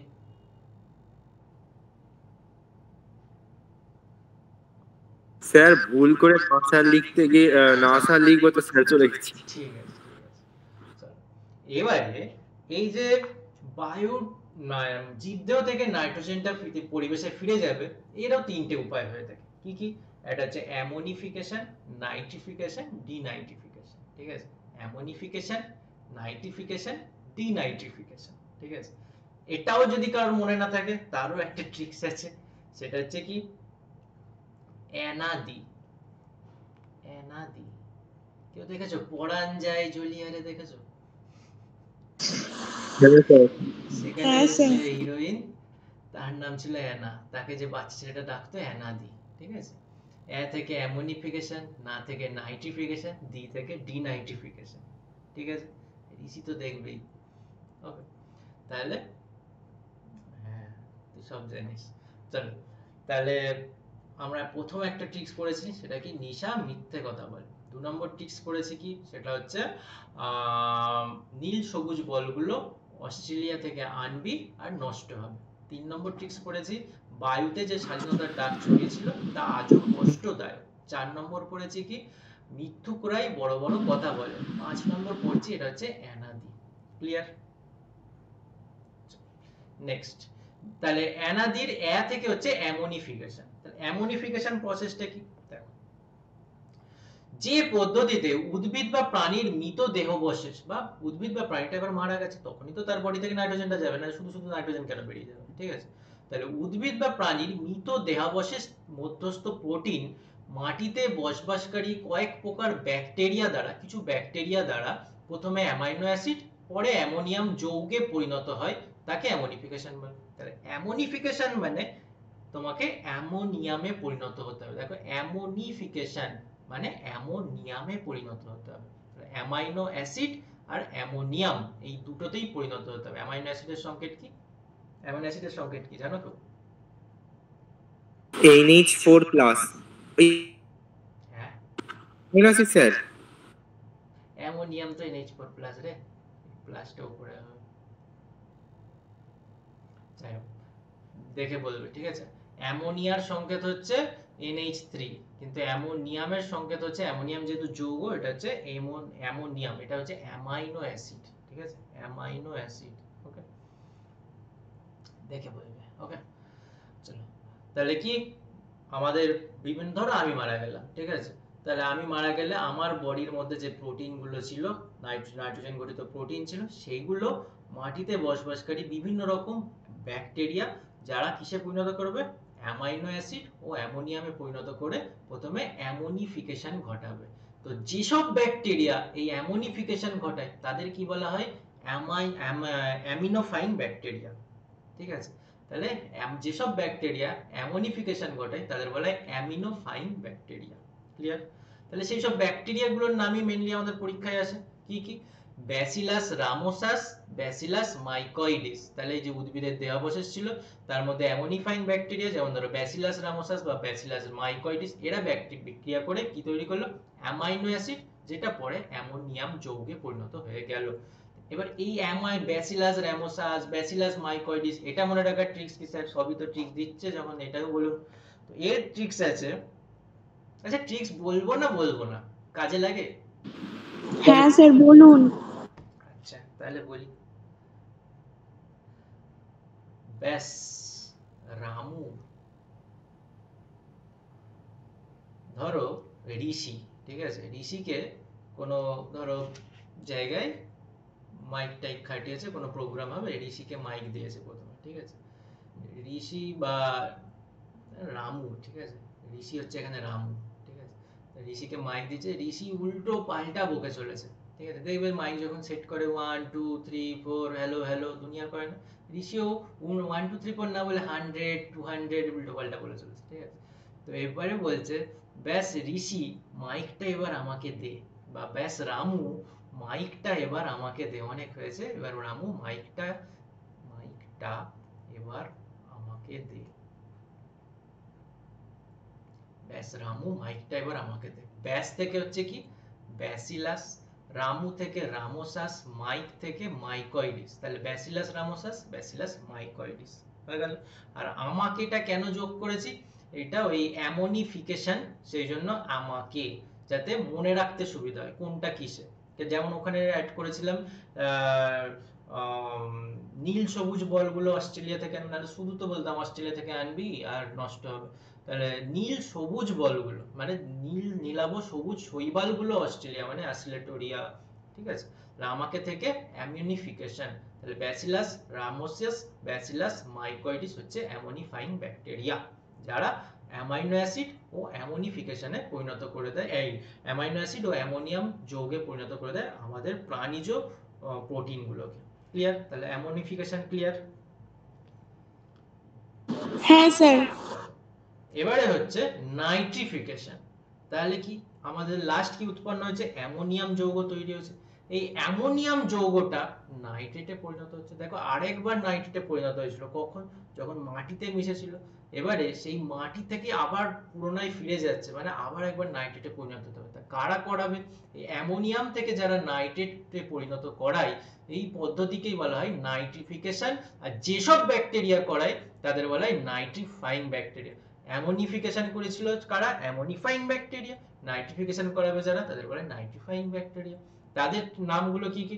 নাইট্রোজোমোনাস, নাইট্রোব্যাক্টর, নাইট্রোসিস্টিস। দেখো এই যে অ্যামোনিয়াম, তার সাথে অক্সিজেন অ্যাড হয়ে কি হয়েছিল? অক্সিজেন আর নাইট্রোজোমোনাস, মানে এই যে নাইট্রোজোমোনাস ব্যাকটেরিয়া অ্যাড হয়ে কি করলো? NO2- আর জল প্লাস কিছু পরিমাণ শক্তি উৎপন্ন করলো। এই NO2- এর সাথে অক্সিজেন বিক্রিয়া করে বায়ুর অক্সিজেন, তার সাথে নাইট্রোব্যাক্টরের বিক্রিয়া করে A2NO বা তোমার নাইট্রেটে পরিণত হলো। ক্লিয়ার? স্যার কি বিক্রিয়াগুলো কি মাইনাস হবে রে ভাই, এটা ভুলভাল লেখা আছে। হ্যাঁ বলো। স্যার বলছি কি এই যে বিক্রিয়াগুলো কি লিখতে হয়? এটা যদি তোমাকে শুধু বলে নাইট্রিফিকেশন, ঠিক আছে, বলে ধরো তোমার 3 নাম্বার দিল বা 2 নাম্বার দিল, ঠিক আছে, নাইট্রিফিকেশন কাকে বলে 2 নাম্বার নয়, ধরো 3 নাম্বারে এলো, তখন লিখতে হবে, ঠিক আছে? আর যদি 2 নাম্বারে আসে তোমার কাকে বলে তার সাথে উদাহরণ কটা দিলেই হয়ে যাবে, ঠিক আছে? আর এবার যদি তোমার মনে হয় যে আমার নাম্বার কাটতে পারে, সেখানে এইটা দিয়ে দেওয়াটা আরো ভালো, ঠিক আছে? আমার তো মনে হয় লিখে দেওয়া ভালো, হাতে যদি স্পিড থাকে লিখে দেওয়া ভালো। বলছি আরেকবার বলছি, ক্লিয়ার? কারণ টিচারকে কোনো প্রশ্ন রাখা যাবে না যে কেন কেটেছেন। যেমন ধরো তোমাদের স্কুলের একজন টিচার আছে যিনি সবসময় একটা প্রশ্ন রেখে দেয় যে এই কারণে কেটেছি, দেব না নাম্বার, ঠিক আছে? তো আমি কোনো প্রশ্ন রাখতে চাই না। দেবেন না মানে আপনাকে দিতেই হবে, না দিয়ে যাবেন না, ঠিক আছে? আমার হাতের স্পিড বাড়াও, উত্তর ঝটাপট বেশি করে লিখে দাও, ঠিক আছে? আবার এমন আমাদের তো আবার হাতের লেখায় নাম্বার কাটে। হাতের হাতের লেখা তো নাম্বার কাটবে, তুমি লিখবে পরীক্ষাতে প্রশ্নতেই লেখা থাকে পরিষ্কার হস্তাক্ষরের জন্য নাম্বার যোগ করা হবে, ঠিক আছে? তুমি যদি এমনই লেখো টিচার বুঝতেই না পারে, তুমি নাইট্রোজেন লিখেছো, টিচার ভাবছে হয়তো নাইট উপাধি পেয়েছে, তাহলে কি করে হবে? সে ইতিহাস খাতা দেখছে না লাইফ সায়েন্স খাতা দেখছে তুমি নিজেই বুঝতে পারবে না, ঠিক আছে? তো তখন হাতের লেখা তো ঠিক করতেই হবে। এর নামটা বলুন, ওই কোন স্যার? স্যার কোন স্যার? তোমাদের স্কুলের বায়োলজি টিচার, আর নাম বলা যাবে না এখানে। বুঝতে পেরেছি স্যার। হ্যাঁ, পিকে স্কুলে, পিকে স্কুলে। তোমাদের স্কুল মানে তুমি কোন স্কুল জানি না, তোমার তো মনে হয় পিকে স্কুল, ঠিক আছে? রুদ্র বুঝে গেছে, ঠিক আছে? তাহলে কি হলো? চলে এসে এদিকে চলে এসো। অ্যামোনিফিকেশনের মাধ্যমে অ্যামোনিয়াম নাইট্রেটে পরিণত হইলো। তাহলে কারা কারা করলো এই নাইট্রিফিকেশন? যেসব নাইট্রিফাইং ব্যাকটেরিয়া, তারা হচ্ছে নাইট্রোজোমোনাস, নাইট্রোব্যাক্টার, নাইট্রোসিস্টিস। এটা মনে রাখার ট্রিক্স কি? দেখো, এটা মনে রাখার ট্রিক্স হচ্ছে, দেখছি, মোনায়েম স্যার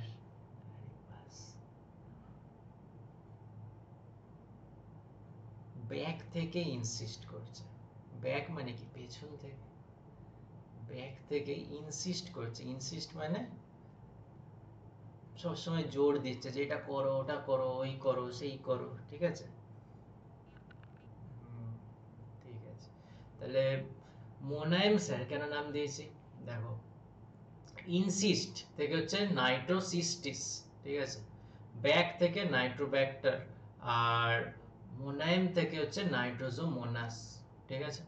তাহলে নাইট্রোজোমোনাস, মোনা থেকে নাইট্রোব্যাক্টার, নাইট্রোসিস্টিস, ঠিক আছে? ইনসিস্ট করা মানে সবসময় জোর দিচ্ছে যে এটা করতেই হবে, ওটা করতে হবে, এইটা, ঠিক আছে? তাহলে মোনায়েম স্যার ব্যাক থেকে ইনসিস্ট করছে, বা নাইট্রোজোমোনাস, নাইট্রোব্যাক্টার, নাইট্রোসিস্টিস। তাহলে এতক্ষণ আমরা আরো কি কি শর্ট ট্রিক্স পড়েছি? স্যার কত শর্ট ট্রিক্স মনে রাখবো? দেখো কি কি বলছি আরো একবার বলে দিচ্ছি। নিশা মিথ্যে কথা বলে, নীল সবুজ বলগুলো অস্ট্রেলিয়া থেকে আনবি আর নষ্ট হবে, বায়ুতে যে স্বাধীনতার ডাক ছড়িয়েছিল তা আজও কষ্টদায়ক, আর তোমার আরেকটা কি বললাম, মৃত্যুপ্রায় বড় বড় কথা বলে, অ্যানাদি, আর বললাম আগেরটা কি বললাম, ব্যাস রামু মাইকটা এবার মাইকটা এবার আমাকে দে। মাইকটা এবার আমাকে দে, ঠিক আছে? আর এবার হচ্ছে মোনায়েম স্যার ব্যাক থেকে ইনসিস্ট করছে, ব্যাস নাইট্রিফিকেশন হয়ে গেল। ওকে, এবারে তোমাকে তো এত কটা, এটার কি কি বললেন? এটার বললাম মোনায়েম থেকে মোনাস, নাইট্রোজোমোনাস, ঠিক আছে? আর ব্যাক থেকে নাইট্রোব্যাক্টার, আর ইনসিস্ট থেকে নাইট্রোসিস্টিস, মানে মোনায়েম স্যার ব্যাক থেকে ইনসিস্ট করছে। ওকে, এবারে ধরো তোমাকে নাইট্রিফিকেশন ব্যাকটেরিয়াগুলোর নাম জিজ্ঞেস করেছে পরীক্ষায়, ঠিক আছে? বা ধরো নাইট্রোজোমোনাস এই নামটা তুলে দিয়েছে, তোমার নাইট্রোজোমোনাস নামটা শুনলেই সঙ্গে সঙ্গে আমার কথা মনে পড়ে যাবে, মোনা থেকে মোনায়েম স্যার ব্যাক থেকে ইনসিস্ট করছে, তার মানে নাইট্রোব্যাক্টার নাইট্রিফিকেশন ঘটায় এরা। তাহলে যেসব ব্যাকটেরিয়া, এরা হচ্ছে নাইট্রিফাইং ব্যাকটেরিয়া, ঠিক আছে? আর বা এরকম আর কি কি ব্যাকটেরিয়া হতে পারে nitrifying bacteria? Monayem sir back থেকে ইনসিস্ট করছে, ব্যাক মানে নাইট্রোব্যাক্টার, ইনসিস্ট থেকে নাইট্রোসিস্টিস, ঠিক আছে? আর ব্যাস রামু মাইকটা এবার আমাকে দে, অ্যামোনিফিকেশন থেকে আমাকে থেকে কি আছে? ব্যাস রামু মাইকটা এবার আমাকে দে, ব্যাস ওখান থেকে হয়ে যাবে ব্যাসিলাস রামোসাস, রামু, আর ব্যাসিলাস মাইকয়েডিস। ওকে, চলো এবারে আসছি আমরা ডিনাইট্রিফিকেশন বা নাইট্রোজেন মোচন। তাহলে নাইট্রেটে পরিণত হলো, সেই নাইট্রেট এবারে বায়ুতে ফিরে যাচ্ছে। কিভাবে ফিরছে? স্যার আমি আরশিদ বলছি। হ্যাঁ বলো। স্যার বলছে আমাদের বইয়ে ডিনাইট্রিফিকেশনটা আলাদা করে পয়েন্ট করেছে। আচ্ছা ঠিক আছে, তুমি এইটাই পড়ো, ঠিক আছে? কাটবে না। ওকে, এটা ওই নাইট্রোজেন থেকে জীব থেকে পরিবেশে ফিরে যাওয়ার পদ্ধতির মধ্যে এটা পড়ে, ঠিক আছে? টোটাল দুটোই পদ্ধতি। ওকে, তোমাদের বই আর একটু এক্সট্রা পাকামো মেরেছে। ওকে, যেমন দেখবে ওই central nervous system, peripheral nervous system আর অটোনোমাস নার্ভাস সিস্টেম আমরা পড়েছি না, স্বয়ংক্রিয় স্নায়ুতন্ত্র, এইটা আর কোথাও কোথাও দেয় না, ঠিক আছে? তো কিন্তু এটা আছে। ওকে, তো এটা এরকম কিছু কিছু বই তার মধ্যে যার মতো বানিয়ে নেয়। ওকে, কিন্তু যেটা সর্বজন গ্রাহ্য সেটা হচ্ছে এটা। ক্লিয়ার? তাহলে ডি মানে ডিনাইট্রিফিকেশন মানে নাইট্রোজেন মোচন। তাহলে যে প্রক্রিয়ায় মাটিতে বসবাসকারী কয়েক প্রকার ব্যাকটেরিয়া মাটির নাইট্রেট লবণকে বিজারিত করে গ্যাসীয় নাইট্রোজেনে পরিণত করে দিল, মানে নাইট্রেটকে নাইট্রোজেন গ্যাসে পরিণত করে দিল, তাকেই তো বলা হচ্ছে ডিনাইট্রিফিকেশন। আর যেসব ব্যাকটেরিয়া এই ডিনাইট্রিফিকেশন ঘটায় তাদের বলা হয় ডিনাইট্রিফাইং ব্যাকটেরিয়া। এই ডিনাইট্রিফাইং ব্যাকটেরিয়াগুলির নাম কি কি? এক হচ্ছে সিউডোমোনাস আর হচ্ছে থায়োব্যাসিলাস। এর আমি কোনো শর্ট ট্রিক্স বানাইনি, আগের বারের স্টুডেন্ট যারা তারাই আমাকে বানিয়ে দিয়েছে। তারা হচ্ছে সিউ না কি হ্যাঁ নাও বলছি,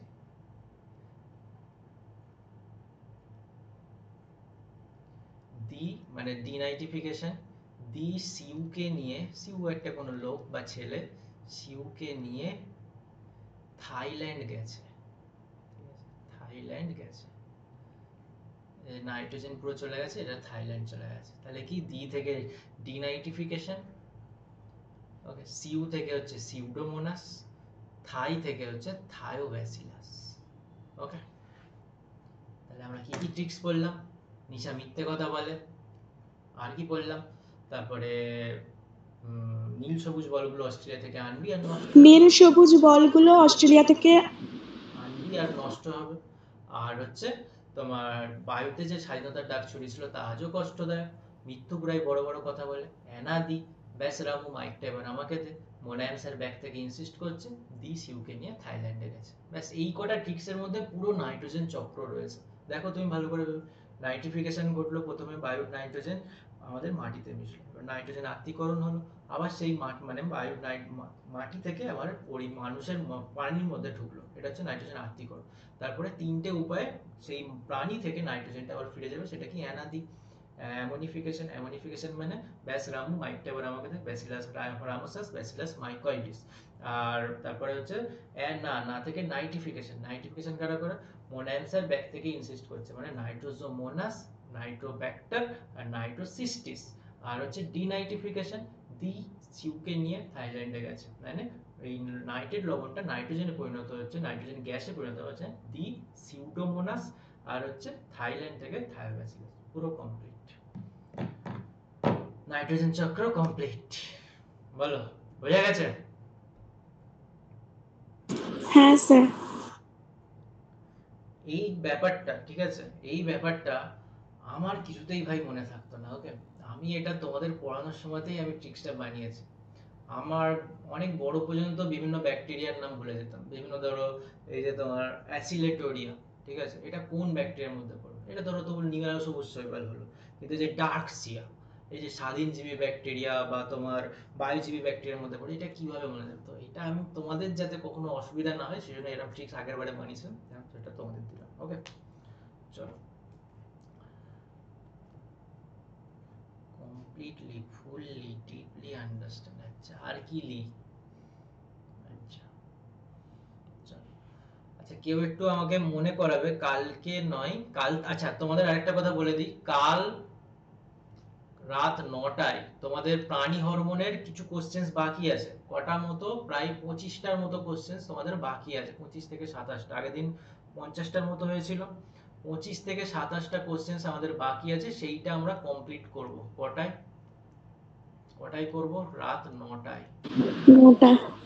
ওকে, সবাই এটা প্রেজেন্ট থাকবে, দেখবে আমি লিংক দিয়ে দিয়েছি, সবাই 9টায় প্রেজেন্ট থাকবে এবং যে যার বন্ধু বান্ধবদের এটা শেয়ার করবে। ওকে, আর তোমাদের ফিজিক্যাল সায়েন্সের একটা ভিডিও তোমাদের দিয়েছি, পর্যায় সারণী মনে রাখার উপায়, ঠিক আছে, তো সেটাও তোমরা একটু বন্ধুদের শেয়ার করো এবং নিজেরাও সবাই দেখো, ঠিক আছে, দেখেছো কিনা জানি না, সবাই ওটা দেখো, ঠিক আছে, খুব ভালো বলেছেন, ঠিক আছে। হয়ে গেছে, হ্যাঁ দেখেছো? আচ্ছা আচ্ছা, পর্যায় সারণী 1 থেকে 20 সবার তো নিশ্চয়ই মনে আছে, তার আবার কোনো ট্রিক্স বার করো না, ঠিক আছে, এটা মুখস্থ করতেই হবে।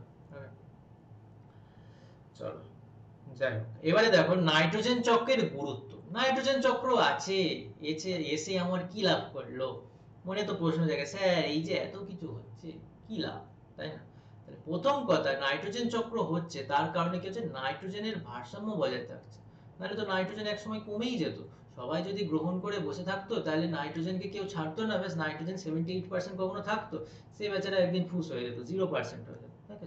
তো নাইট্রোজেন ভারসাম্য বজায় থাকতো না, তাহলে নাইট্রোজেনের ভারসাম্য বজায় রয়েছে নাইট্রোজেন চক্রের মাধ্যমে। আর কি হচ্ছে, জীবের বিভিন্ন প্রোটিন, নিউক্লিক অ্যাসিড, বিভিন্ন উপক্ষার, যেমন সর্পগন্ধা, রেসারপিন ইত্যাদি উপক্ষার বলে এগুলোকে, উপক্ষার, ক্লোরোফিল, উদ্ভিদের যে ক্লোরোফিল আছে, সাইটোপ্লাজম, উৎসেচক, ফাইটো হরমোন, বলো তো ফাইটো হরমোন কি কোনগুলো?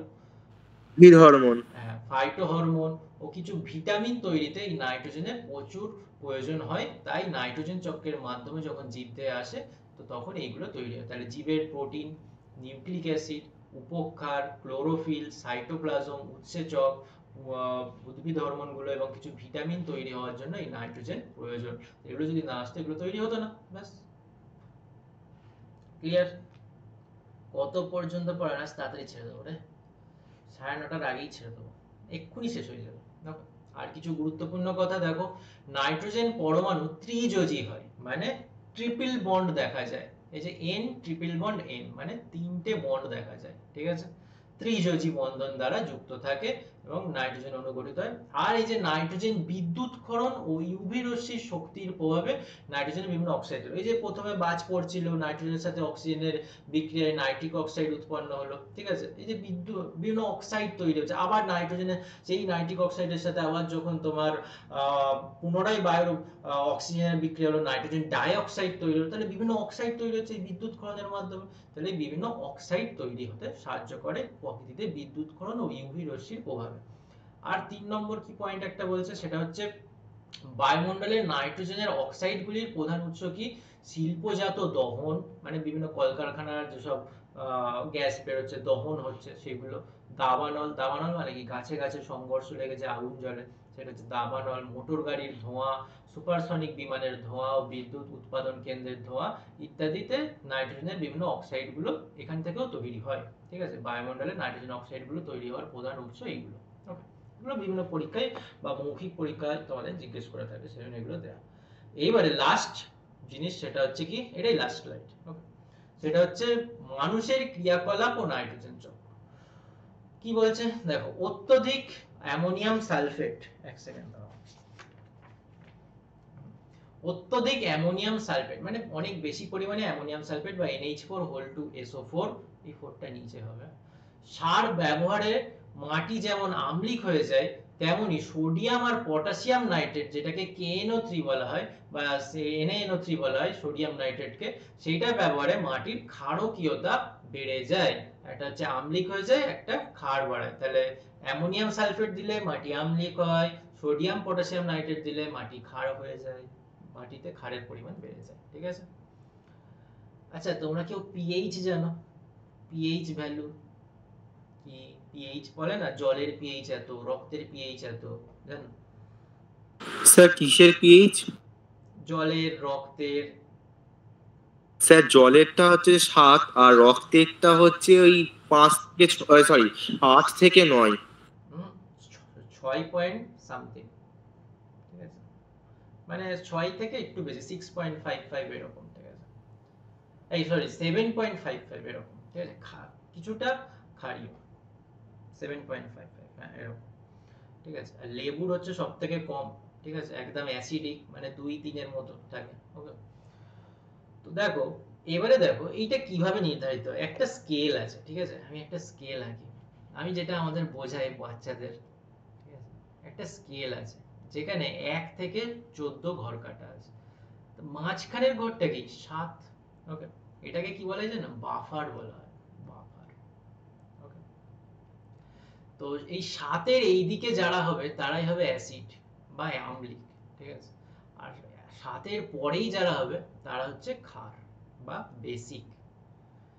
কিন্তু 7 যারা হবে তারা না অ্যাসিড না আম্লিক না বেসিক, তারা হচ্ছে বাফার, মানে তারা একটা নিউট্রাল থাকে, প্রশমোদবন, হ্যাঁ 7। এইটা কি বলা হচ্ছে পিএইচ ভ্যালু। তো এই যে বাফার কি করে মনে রাখে, কেউ জানতে বাফার ব্যাপারটা? আমার একটা স্টুডেন্ট পড়তো ক্লাস 12-এ, সে কিছুতেই বোঝে না বাফার কি, ঠিক আছে, লাস্টে একটা এমন এক্সাম্পল দিলাম তারপরে বুঝলো। এক্সাম্পলটা লাস্টে দিচ্ছে, রেকর্ডিং এর মধ্যে নালে ঢুকে যাবে, ঠিক আছে। যাই হোক, রেকর্ডিং এ ওই এক্সাম্পল না দেওয়াই ভালো। দেখো, কৃষি জমিতে ব্যবহৃত নাইট্রেট জাতীয় সার চুইয়ে চুইয়ে মাটির নিচে ভৌম জলে প্রবেশ করে। যেমন তোমার ইউরিয়া, এইসব সারগুলো নাইট্রেট জাতীয় সার মাটিতে ভৌম জলে প্রবেশ করে এবং এই নাইট্রেট যুক্ত জল পান করলে নাইট্রেট হিমোগ্লোবিনের সঙ্গে, আমাদের রক্তে যে হিমোগ্লোবিন আছে সেই হিমোগ্লোবিনের সাথে বিক্রিয়া করে কি তৈরি করে? মেথ হিমোগ্লোবিন তৈরি করে, যা ফলে হিমোগ্লোবিনে অক্সিজেনের পরিমাণ কমে যায় এবং এর ফলে ব্লু বেবি সিনড্রোম বা মেথ হিমোগ্লোবিনিমিয়া বলা হয়। একটু আগে আমরা লেগ হিমোগ্লোবিন পড়েছিলাম, লেগ হিমোগ্লোবিন পড়লাম তো? হ্যাঁ স্যার। লেগ হিমোগ্লোবিন কি বলেছিলাম? যে ব্যাকটেরিয়া ওই অক্সিজেন বিহীন একটা পরিবেশ সৃষ্টি করতে সাহায্য করে, যেমন রাইজোবিয়াম, ব্রাডিরাইজোবিয়াম। এর মেথ হিমোগ্লোবিন কি?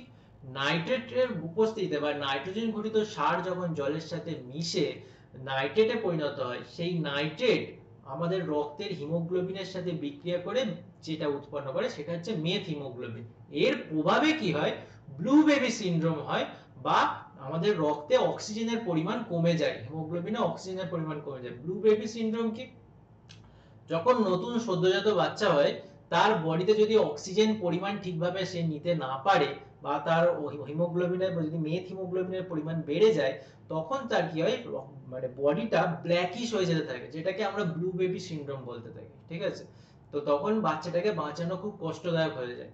তো এই যে সিনড্রোমটা, এই যে লক্ষণটা কি বলে? ব্লু বেবি সিনড্রোম বা মেথ হিমোগ্লোবিনিমিয়া। ওকে, এর প্রভাবে বাচ্চাটার মধ্যে অক্সিজেন সরবরাহ কমে যায়। ওকে,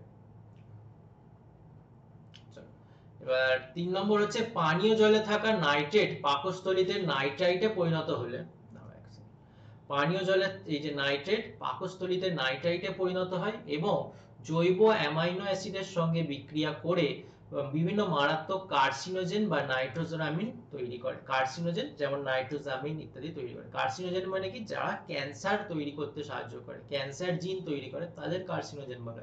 এই নাইট্রোসামিন এটা হচ্ছে একটা ক্যান্সারাস, ঠিক আছে?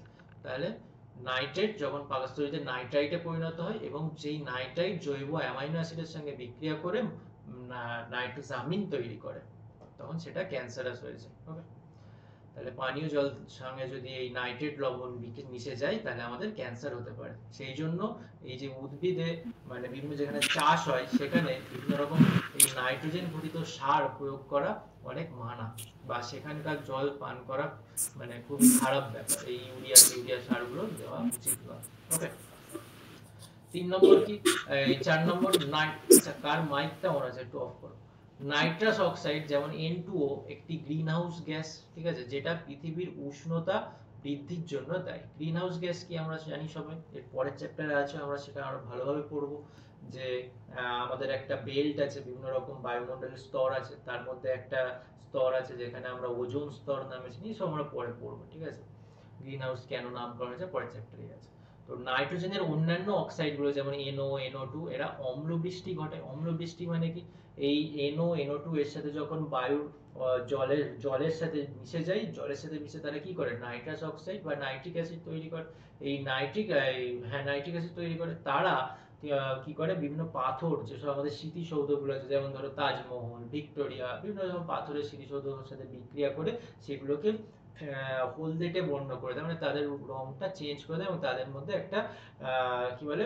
স্টোন ক্যান্সার বলে এটাকে, ঠিক আছে? পাথরের মধ্যে ঢুকে গিয়ে পাথরটাকে ফাটল ঘটিয়ে দেয়, এর ফলে স্মৃতিসৌধগুলো ধ্বংস হয়ে যায়, ঠিক আছে? একদম ঠিক। তো এইগুলো অম্লবৃষ্টির ফলে এগুলো ঘটে থাকে। আর কি বলছে? সুপারসনিক বিমান থেকে নির্গত নাইট্রিক অক্সাইড বা NO ওজোনকে অনবরত বিনষ্ট করে থাকে এবং যেমন NO ওজনের সাথে বিক্রিয়া করে অক্সিজেন আর নাইট্রোজেন ডাই অক্সাইড উৎপন্ন করে, এটা বলেছে। তাহলে বিমান, সুপারসনিক বিমান বা জেট প্লেন থেকে যদি তোমার যখন NO বা নাইট্রিক অক্সাইড নির্গত হতে থাকে, সেটা আমাদের যে বায়ুতে ওজোন স্তর আছে তাকে নষ্ট করে। ওকে, আর কি বলছে? আমাদের আবহাওয়া মণ্ডলে ও জলে বেশি পরিমাণে NO3- ও অ্যামোনিয়াম জমা হলে তা থেকে মারাত্মক দূষণকারক পদার্থ নাইট্রোজামিন ও NO উৎপন্ন হয়। এটা তো এখানেই বললাম, যেটা কিনা কার্সিনোজেনিক। ওকে, চলো, কারো কোনো রকম ডাউট আছে? No sir. No sir.